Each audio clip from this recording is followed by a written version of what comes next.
Hello student, मेरा नाम है प्रीति। बच्चों, आज हम पढ़ेंगे चैप्टर नंबर 22 क्लास 5th की इंग्लिश की बुक है मेरे पास ऑर्किड की। और क्लास 5th का इंग्लिश का 22 चैप्टर हम पढ़ने वाले हैं जिसका नेम है फेयर प्ले। हम लेसन को पढ़ेंगे और उसके बाद लेसन के बाद हम बुक वर्क और क्वेश्चन आंसर भी कंप्लीट करेंगे। बच्चों, आप प्लेलिस्ट एक बार चेक कर लीजिएगा। प्लेलिस्ट में आपको और भी सब्जेक्ट की वीडियो सेपरेट मिल जाएंगी आप ही की क्लास की, तो आप प्लेलिस्ट ज़रूर चेक कर लीजिएगा। बाकी अभी सबसे पहले हम चैप्टर को पढ़ते हैं और उसके चैप्टर को समझने के बाद हम इसके question answer book work fill करेंगे, इसीलिए आपको वीडियो बिल्कुल स्किप नहीं करनी है। तो चलिए चैप्टर को स्टार्ट करते हैं।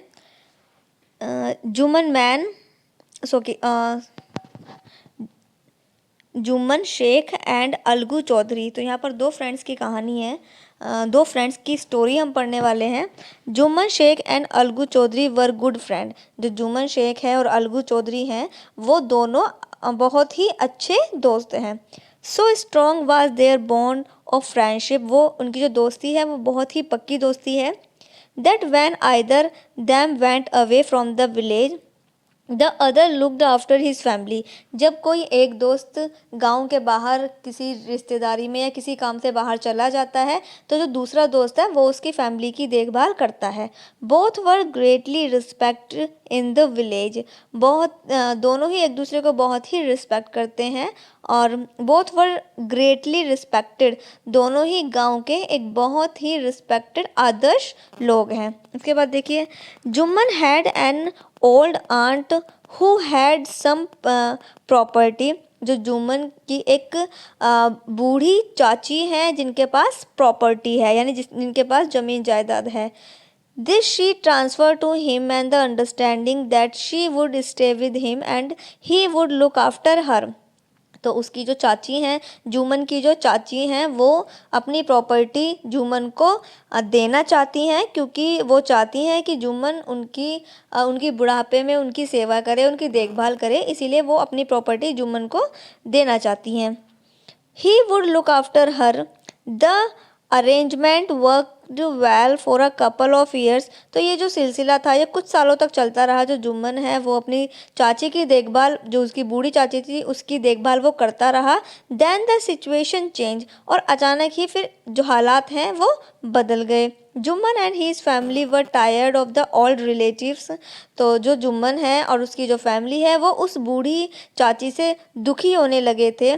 Jumman become as indifferent to Jummon and his family were tired become as indifferent to her and his wife who grudge even the little food that the old lady wanted every day। तो जुम्मन की जो wife है वो उनको, जो चाची हैं, जो जुम्मन की वाइफ है वो बूढ़ी चाची को खाना देने में भी अब उनको दिक्कत होने लगी, परेशानी होने लगी। उनको खाना बनाने के लिए भी जो है जुम्मन की पत्नी को उसकी चाची के लिए खाना बनाने के लिए भी जो है बहुत परेशानी होने लगी और बहुत ही सिचुएशन एकदम बिल्कुल चेंज हो गई।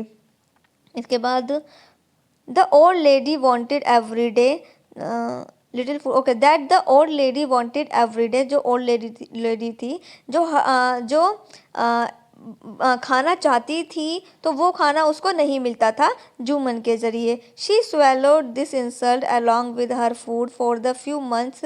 जो जुम्मन की जो चाची थी, बूढ़ी चाची थी, तो वो इस अपमान को सहती रही और खाने की तरह इस अपमान को भी निगलती रही। But patience has its limit. लेकिन जो सब्र का बांध था वो एक दिन टूट गया, यानी कि इतना ज़्यादा वो जुम्मन की वाइफ से और जुम्मन से वो इतना ज़्यादा परेशान हो गई उस जुम्मन की बूढ़ी चाची कि एक दिन उनका जो सब्र का बांध था वो टूट गया। One day she spoke to Jumman. एक दिन उन्होंने जुम्मन से कह ही दिया, my son, it's now obvious that I am not wanted in your house. Kindly give me a monthly allowance to that I can set up a separate kitchen. तो एक दिन जुम्मन उसकी चाची ने जुम्मन को बोल ही दिया कि बेटे, मैं I am not wanted to your house, कि मैं तुम्हारे साथ तुम्हारे घर में नहीं रहना चाहती हूँ। मुझे कुछ पैसे चाहिए जिससे कि मैं अपनी अलग किचन बना सकूँ, यानी मैं अपने खाने पीने का इंतज़ाम अलग कर सकूँ। तो मुझे कुछ पैसे चाहिए क्योंकि मैं तुम्हारे साथ तुम्हारे घर में नहीं रहना चाहती हूँ। ओके, तो इसके बाद लिखा हुआ है, my wife know best how to run the house, be patient. तो जुम्मन क्या, सैड जुम्मन शेमलेसली।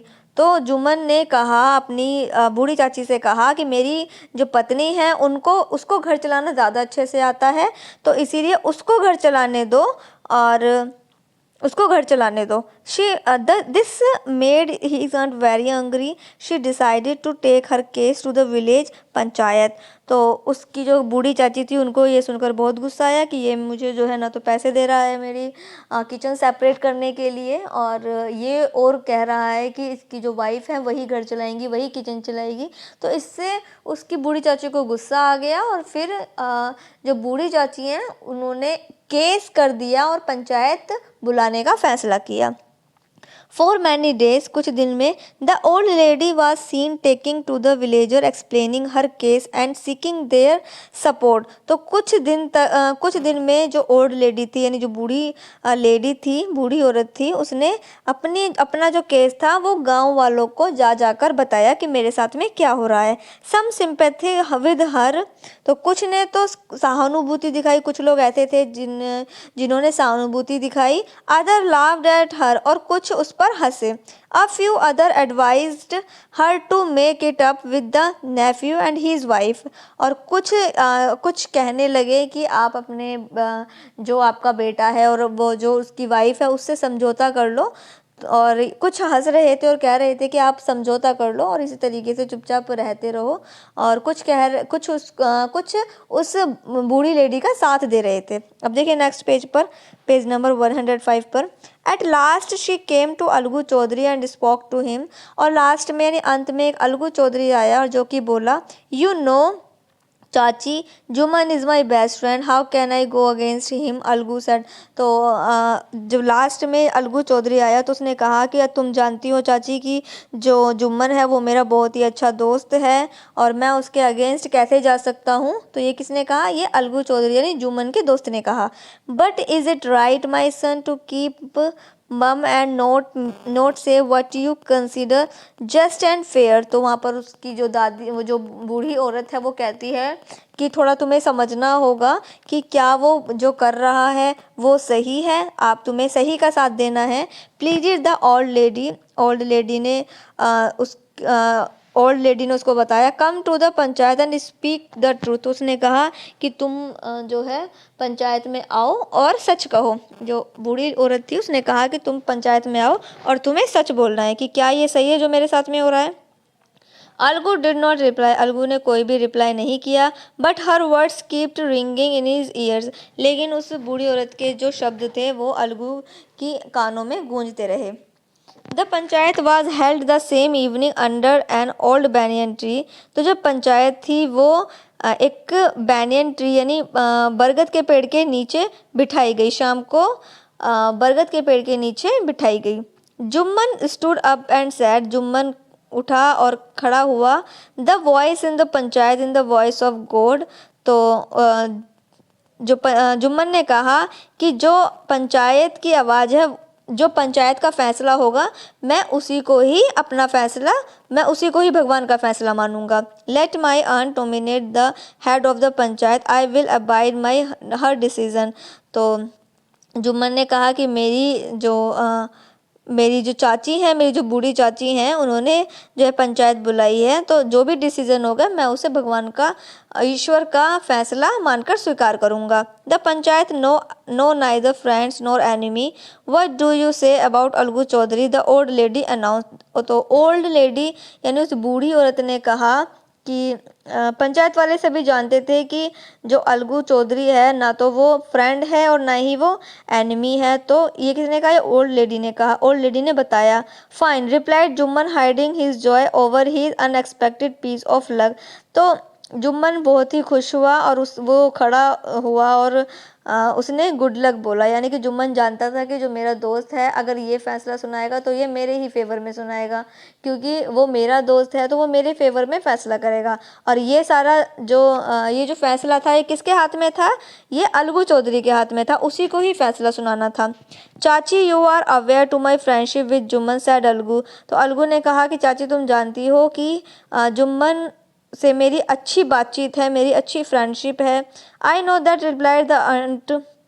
तो उसकी चाची ने रिप्लाई किया, हाँ मैं जानती हूँ, but I also know that you will not kill your consequence for the sake of friendship. तो उसकी चाची कहती हैं, लेकिन मैं ये भी जानती हूँ कि तुम अपनी फ्रेंडशिप के चक्कर में सच को नहीं दबाओगे। Good lives in the heart of the panch and his voice is the voice of God and the old lady explain her case. तो उस बूढ़ी औरत ने भी कहा और अपने केस के बारे में बताया कि किस तरीके से जो जुम्मन है वो उसको खाना नहीं देता है और उसका काम नहीं करता है, और इस तरीके से उसने अपना केस बताया। और उस बूढ़ी लेडी ने कहा कि जो भी आपका फ़ैसला होगा, यानी अलगू चौधरी से कहा कि जो भी तुम्हारा फ़ैसला होगा वो वही जो है मैं उसी फ़ैसले को मैं मानूंगी।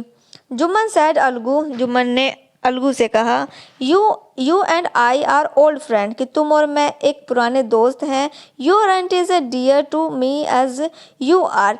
ये जो आपकी चाची हैं ये तुम्हारी भी चाची हैं और मेरी भी चाची हैं। आई एम ए पंच, और मैं यहाँ पर पंच हूँ। You and your aunt are equal before me. तो तुम और तुम्हारी चाची मेरे लिए अभी यहाँ पर इक्वल है। तो अलगू चौधरी ने बताया, उसने बोला पंचायत में कि अभी जो फैसला होगा उसमें मैं ये नहीं देखूंगा कि ये मेरा दोस्त खड़ा है या फिर ये दोस्त की चाची खड़ी हैं। अभी आप दोनों मेरे लिए बिल्कुल इक्वल हैं, बिल्कुल सेम है। व्हाट हैव यू टू से इन योर डिफेंस। अब तुम्हें अपने बचाव में क्या कहना है। कौन कहता है ये, अलगू कहता है जुम्मन से।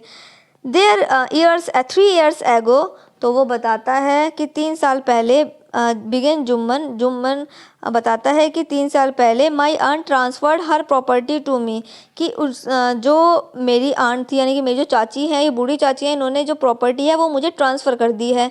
आई promise to support her a long as she lived. तो मैंने इनसे वादा किया था कि जब तक ये जिएंगी मैं इनका ध्यान रखूँगा।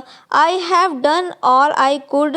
There have been a couple of quarrel between my wife and her, but I can't stop it. तो वो बताता है कि मैंने इनसे वादा किया था कि जब तक ये जिएंगी, जीवित रहेंगी, तब तक मैं इनका ध्यान रखूँगा, लेकिन अभी कुछ टाइम से मेरी वाइफ और इनके बीच में झगड़ा हो रहा है जो कि मैं नहीं सुलझा पा रहा हूँ। मैं जितना कर सकता हूँ मैंने किया है, मैं सब कुछ करता हूँ, लेकिन अभी मेरी वाइफ और मेरी चाची के बीच में झगड़े हो रहे हैं जो कि मैं नहीं सुलझा पा रहा हूँ। Now my aunt is claiming a monthly allowance from me. This is not possible, that's all I have to say. तो वो कहता है कि अब मेरी जो चाची हैं वो मुझसे जो है महीने की तनख्वाह मांगती हैं, जो कि बिल्कुल भी पॉसिबल नहीं है, जो कि मैं इनको नहीं दे पाऊँगा। तो ऐसा किसने कहा, ऐसा जुम्मन ने कहा अलगू से कि मैं इनको मंथली पेमेंट नहीं दे पाऊँगा, और जो भी मैं कर सकता हूँ वो मैंने किया है, तो ये बिल्कुल भी पॉसिबल नहीं है, बस मुझे यही कहना है। Jumman was cross examine by the Algu and others. तो जुम्मन ने सभी को, अलगू के साथ साथ में सभी को ये बातें बताई। देन अलगू अनाउंस्ड, तो अलगू ने अनाउंस किया, सभी को बताया, we have gone into the matter carefully, कि हमने इस केस को बहुत ही अच्छे तरीके से सुना है। इन अवर ओपिनियन, और मेरे नज़रिए में Jumman must pay his aunt a monthly allowance or else the property goes back to her. तो जुम्मन ने अलगू चौधरी ने अपना फैसला सुनाया कि हमने जो है, अलगू चौधरी कहता है पंचायत में कि देखिए मैंने इस केस को अच्छे से सुना है और रिज़ल्ट यही आता है कि या तो जुम्मन इनको मंथली पेमेंट दे, यानी कि उनको सैलरी दे, उनके खर्चे के लिए उनको खर्चा दे, या फिर उनकी जो प्रॉपर्टी उसने ले रखी है वो उसको वापस कर दे। Now the two friends were seldom seen together. उसके बाद दोनों जो फ्रेंड थे वो, उनकी जो फ्रेंडशिप थी वो टूट चुकी थी। The bond of friendship between them was broken. In fact Jumman was now Algu enemy and wanted his revenge. तो अभी क्या हुआ, अब ऐसा कहकर जब उसने ऐसी बात, अलगू चौधरी ने जब ऐसी बात बोली कि या तो वो उसको महीने का खर्चा दे या फिर उसकी प्रॉपर्टी वापस कर दे, तो इस फैसले को सुनकर जुम्मन को बहुत गुस्सा आया और उसने ये जो उसकी फ्रेंडशिप थी वो तोड़ दी, और साथ ही साथ वो दोनों एक दूसरे के दुश्मन बन गए। अब यहाँ पर जुम्मन जो है वो अलगू से, यानी अपने दोस्त से बदला लेना चाहता है। इस तरीके से वो दुश्मन बन गए कि वो अब वो जो जुम्मन है वो अपने दोस्त से बदला लेना चाहता है।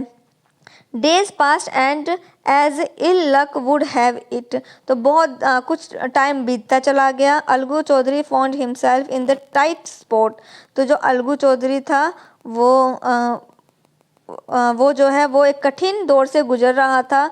One of his fine pair of blocks died and he sold the other of समझू साहू, तो जो अलगू चौधरी था, एक बार क्या हुआ, उसके जो बैल थे, दो बैल थे, बैलों का जोड़ा था, जिसमें से एक बैल उसका मर गया था। So it's happen that the block died with in a month, several months after the block death, कुछ सेवरल मंथ्स आफ्टर द, जो दोनों बैल के जोड़े थे वो कुछ महीनों बाद जो है, पहले एक मर गया, एक की डेथ हो गई, और फिर वो एक और जो बचा हुआ था उसकी भी डेथ हो गई। Algu remind Sahu of the money he had yet paid, Sahu was got very annoyed, जो उसका जो मालिक था वो बहुत ज़्यादा परेशान कर रहा था अलगू चौधरी को, वो उससे पैसे मांग रहा था, क्योंकि जो बैल अलगू चौधरी ने किराए पर ले रखे थे वो मर चुके थे। तो अब क्या है, अब साहूकार जो है वो उससे पैसे मांग रहा था। I can't pay you a penny for the richest beast you sold me, तो यहाँ पर अलगू चौधरी कहता है कि मैं तुम्हें पैसे नहीं दे सकता क्योंकि मेरे पास बिल्कुल भी पैसे नहीं है।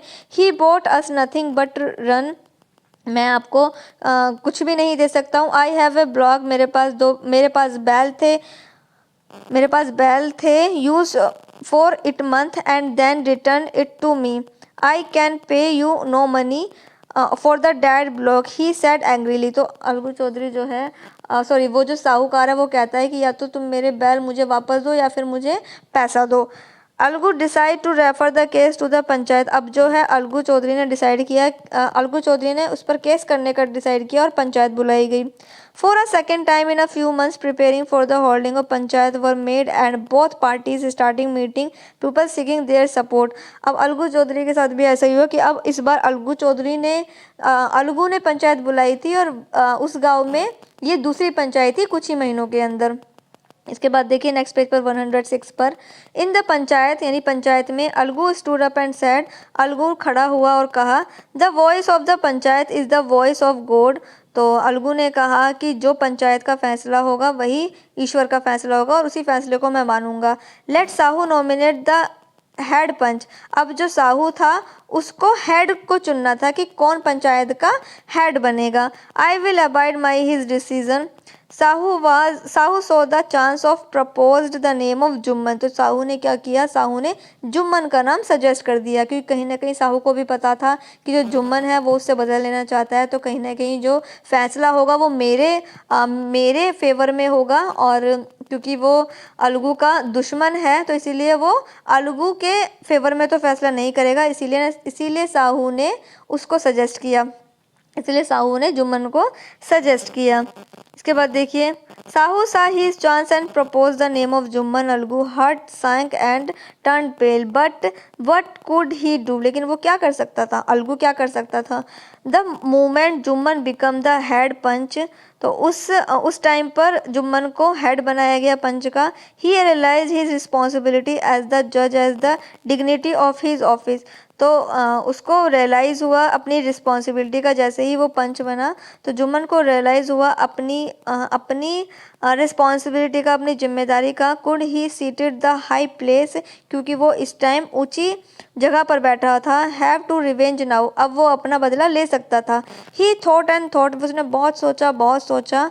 No, he must not allow his personal feeling to come to the way speaking the truth and doing justice, उसने बहुत सोचा कि वो अपना बदला ले या फिर वो सच का साथ दे, तो ये सोचकर वो वहाँ पर बैठ गया। अब वो सोच रहा था कि मैं सच का साथ दूं या फिर अपना बदला लूं, जो अलगू ने मेरे साथ में किया था, क्या मैं, अब मेरे पास एक अच्छा मौका है अलगू से बदला लेने का, तो लेट्स सी कि अब क्या होता है। इसके बाद देखिए, both Algu and Sahu seated the case, जो अलगू और साहू थे वो दोनों बैठ गए अपने केस को लेकर। They were cross examine and the case was considered deeply, तो उन्होंने अपनी अपनी बात रखी और जो जुम्मन था उसने दोनों पक्षों की बात सुनी और बहुत ही ध्यान से सुनी और सोचा। Then Jumman stood up and announce, तो जुम्मन खड़ा हुआ और उसने अनाउंस किया, it is our opinion that Sahu should pay Algu the price of the bullock, तो यहाँ पर ओके, तो यहाँ पर जो है साहू से कहा गया, जुम्मन ने साहू से कहा कि आपको अलगू को उस बैल की अमाउंट देनी पड़ेगी। When Sahu bought the bullock, क्योंकि जो साहू है उसने बैल खरीदे, it suffered from no disability of disease, तो उनमें कोई भी, जब साहू ने अलगू से बैल खरीदे थे तो उनमें कोई भी बीमारी नहीं थी, कोई भी डिसेबिलिटी नहीं थी। The death of the block was unfortunate, जो ब्लॉक यानी दोनों बैलों की जो मृत्यु हुई वो एकदम दुर्भाग्यवश हुई, यानी वो अचानक हुई। But Algu can not be blamed for it, लेकिन अलगू तो इस बात पे ब्लेम नहीं कर सकता। Algu could not contain his feeling, जो अलगू था वो इस फीलिंग को समझ नहीं पा रहा था, वो इस चीज़ को समझ नहीं पा रहा था। अलगू अपनी भावनाओं पर काबू नहीं रख पा रहा था एंड वो खड़ा हो गया और वो बार बार ज़ोर ज़ोर से बोलने लगा। एक्चुअली हुआ क्या था, जो अलगू और साहू थे दोनों उन्होंने जैसे ही अपना अपना पक्ष रखा, उनमें दोनों में आपस में बहस हो गई और इस मामले पर गहराई से विचार भी किया गया, बहुत गहराई से सोचा समझा। फिर जुम्मन ने खड़े होकर जब ये बताया कि हमारी राय में जो साहू है अलगू की बैल की कीमत उसको देनी चाहिए, साहू को अलगू की बैल की कीमत उसको देनी चाहिए। साहू ने बैल खरीदे थे जब उसमें कोई भी ऐसी बीमारी नहीं थी, बैल की जो मृत्यु है वो अचानक से हो गई, लेकिन इसके लिए अलगू को दोषी नहीं ठहराया जा सकता। और ये सुनकर जो अलगू था वो खड़ा हो गया खुशी से, और फिर वो क्या कहने लगा, वो कहने लगा कि this is justice, God lives is the voice of the panchayat and over again victory is the panchayat. तो वो जो अलगू है वो खुशी से बोलने लगा, क्योंकि ये जो फैसला हुआ था ये अलगू के फेवर में हुआ था। Soon after Jumman came to Algu and said embracing him, since the last panchayat I nurse it ill will for you, but today I realize what it mean to be Panch. A Panch has neither friend or nor enemy, he knows only justice. Let no one divide from the path of justice and truth for the sake of friendship of enmity. Algu embarrassed his friend and wept, and their tears washed away all the dirt of the misunderstanding between them. तो यहाँ पर इस paragraph में बताया हुआ है कि थोड़ी देर बाद जुम्मन अलगू के पास आया और गले लगा, और जो पिछली पंचायत में जो फैसला हुआ था तो उसमें जो दोनों के बीच में मिसअंडरस्टैंडिंग हो गई थी, तो उसने बताया, जुम्मन ने बताया कि आज मुझे मालूम हुआ कि जब पंच बनते हैं तो पंच बनने का मतलब क्या होता है। इसमें कोई मित्र नहीं होता, कोई फ्रेंड नहीं होता, कोई शत्रु नहीं होता, ये तो केवल न्याय को जानता है। क्योंकि जो पंच बनना का मतलब है कि आपको सच बोलना पड़ेगा, आपको सच का साथ देना पड़ेगा। कोई अगर आपके सामने फैमिली है और दूसरा कोई और पर्सन खड़ा हुआ है तो आपको वहाँ पर जो है समझना पड़ेगा। तो यहाँ पर ये इन दोनों में यही बात होती है कि आज मुझे पता चला कि जब पंच बनते हैं तो वहाँ पर ना कोई दोस्त देखते हैं, ना कोई एनिमी देखते हैं, ना कोई शत्रु देखते हैं। वहाँ पर सिर्फ और सिर्फ पंचायत का फैसला, जो सही फैसला है, सत्य फैसला है, वही जो है न्याय का जो फैसला आता है वही बताया जाता है। इसमें ना तो केवल न्याय जानता है मित्र या शत्रुता के कारण कोई भी व्यक्ति, कोई भी इंसान न्याय और सत्य के मार्ग से विचलित ना हो। तो ये इस कहानी का इस स्टोरी का एक्सप्लेनेशन था।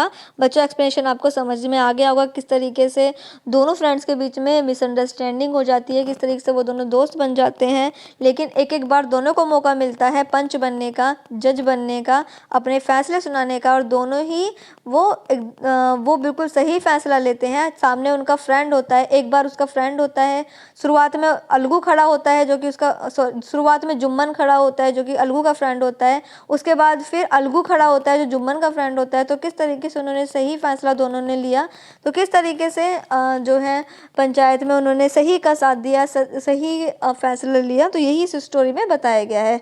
अब देखिए इसके क्वेश्चन आंसर। देखिए क्वेश्चंस के आंसर ऊपर लिखे हुए हैं, क्योंकि जो क्वेश्चन लाइन में नहीं आ पाए थे वो मैंने ऊपर की तरफ आंसर लिख दिए हैं, तो वो आपको कंप्लीट करने हैं। फर्स्ट वाले में, how strong was the bond of friendship between Jumman and Algu, तो किस तरीके की फ्रेंडशिप थी जुम्मन और अलगू में। तो फर्स्ट वाला क्वेश्चन का आंसर ऊपर लिख दिया है, आप नोट कर लीजिएगा। इसके बाद देखिए, what dispute did Jumman have with his old aunt, तो व्हाट डिस्प्यूट इसका मतलब है कि जुम्मन का अपनी बूढ़ी चाची से क्या झगड़ा चल रहा था। डिस्प्यूट मतलब होता है झगड़ा। तो क्या झगड़ा चल रहा था? तो आंसर ऊपर लिखा हुआ है, the old aunt transfer her property to Jumman, क्योंकि ओल्ड चाची ने, बूढ़ी चाची ने अपनी प्रॉपर्टी जुम्मन के नाम कर दी थी। Who did not look after her now, जो कि अब उसकी देखभाल नहीं कर रहा था। इसके बाद 3 वाला देखिए, why did the old aunt take the case to the panchayat, तो किस तरीके से उसकी बूढ़ी चाची ने जो है the case of the panchayat, किस तरीके से पंचायत में केस रखा, क्यों रखा। The old aunt took the case of the panchayat for justice, उसने अपने जस्टिस के लिए, क्योंकि वो न्याय चाहती थी, इसलिए उसने अपना केस पंचायत में रखा। 4 वाला देखिए, why did Jumman and Algu fall apart, why did Jumman and Algu fall apart, तो इसमें यहाँ पर क्वेश्चन 4 में पूछा गया है कि जुम्मन और अलगू में दरार क्यों पड़ गई। तो क्यों पड़ गई थी बच्चों, इसका आंसर ऊपर 4th में लिखा हुआ है, आप नोट कर लीजिएगा। स्टोरी में बताया गया था, Algu decide the case of the favour of the old aunt and as it was a favour of justice, but the 2 friends fell apart over his. तो किस तरीके से दरार पड़ गई थी कि अलगू ने अपनी बूढ़ी चाची के पक्ष में फैसला सुनाया, जो अलगू था उसने उस बूढ़ी चाची के फेवर में उसने फैसला सुना दिया था, वह न्याय के पक्ष में था, लेकिन दोनों दोस्त इधर इस बात पर अलग हो गए, क्योंकि जुम्मन को लगा कि जो अलगू है वो मेरे फेवर में फैसला सुनाएगा क्योंकि वो मेरा फ्रेंड है, लेकिन यहाँ क्या होता है, यहाँ पर जो अलगू है वो जुम्मन को दोषी करार दे देता है और उसके फेवर में, उसकी बूढ़ी चाची के फेवर में न्याय करता है। इसके बाद देखिए, what was the dispute between the Algu and समझू साहू, यानी कि अब अलगू और साहू के बीच में क्या झगड़ा था। तो क्या झगड़ा था बच्चों, 5 आंसर में लिखा हुआ है आपको। लेसन में भी बताया गया था क्या झगड़ा है कि अलगू ने अपना बैल साहू को बेचा था, जो भुगतान होने से 1 महीने पहले ही मर गया, अब वह भुगतान नहीं करना चाहता। तो अलगू ने अपना बैल जो है साहू को बेच दिया था और उसका जो भुगतान होना था उससे पहले ही वो बैल मर गए, इसीलिए साहू जो है उसको पेमेंट नहीं कर रहा था। तो इसका विवाद था। तो आंसर ऊपर लिखा हुआ है, Algu had sold his bullock to Samjhu Sahu which died within a month before the payment was made, who now did not want to pay। 6 वाला देखिए, did Jumman give judgment what justice demanded। तो इसका आंसर होगा यस। क्वेश्चन में पूछा गया है, क्योंकि क्वेश्चन नंबर 6 में पूछा गया है कि क्या जुम्मन ने न्याय की मांग के अनुरूप निर्णय लिया, तो हाँ यस, उसने सही निर्णय लिया था। इसके बाद ट्रू फॉल्स आप फिल कर लीजिएगा, tick the right option. Jumman and Algu were, Jumman और अलगू कौन थे, इसमें आएगा ग्रेट फ्रेंड्स थे, अच्छे फ्रेंड्स थे, या रिस्पेक्टेड इन द विलेज, या विलेज में बहुत ही रिस्पेक्टेड पर्सन थे, दोनों ही थे। सी वाले पे टिक कर लीजिए, दोनों थे तो बोथ ऑफ दिस आएगा। 2 वाले पे Jumman was doing, Jumman Jumman was doing dash to the old aunt, Jumman अपनी आंट के साथ में क्या कर रहा था, इनजस्टिस कर रहा था, तो बी वाले पे टिक कर लीजिए। 3 वाले में आएगा, Algu has a panch decide the case in the favour of, Algu ने पंच में क्या डिसाइड, किसके फेवर में केस डिसाइड किया, बूढ़ी आंट के फेवर में, द ओल्ड आंट, ए वाले पे टिक कर लीजिए। 4 वाले देखिए, Algu had sold dash bullock to Samjhu Sahu, तो जो अलगू ने जो है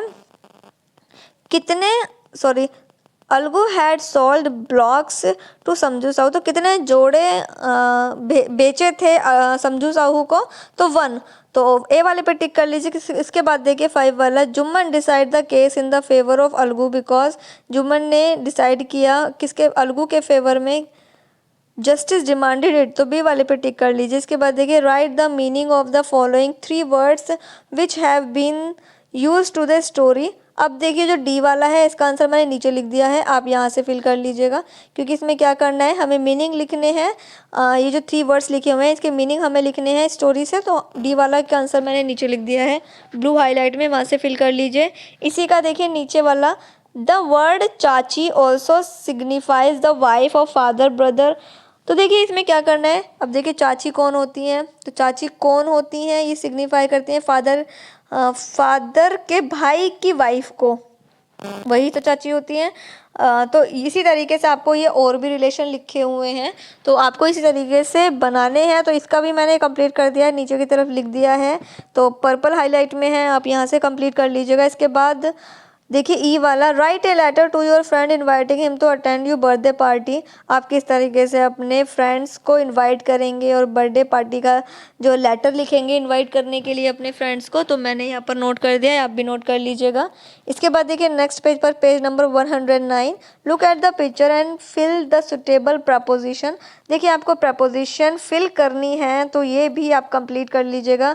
अगर आपको प्रपोजिशन आती हैं बहुत अच्छी बात है, नहीं आती हैं तो ग्रामर की वीडियो भी आप देख सकते हैं। आपको ग्रामर की वीडियो हमारी प्लेलिस्ट में मिल जाएंगी। मैं 4th क्लास की ग्रामर आप पढ़ा रही हूँ, उसमें मैंने प्रपोजिशन पढ़ाई हैं और बहुत ही अच्छे से मैंने काफ़ी सारी प्रपोजिशन पढ़ाई हैं, तो वहाँ से आप सीख सकते हैं। ग्रामर का सेक्शन अलग है प्लेलिस्ट में, ग्रामर की वीडियोस अलग है प्लेलिस्ट में, तो वहाँ पर जाकर चेक करके बाकी की ग्रामर भी सीख सकते हैं।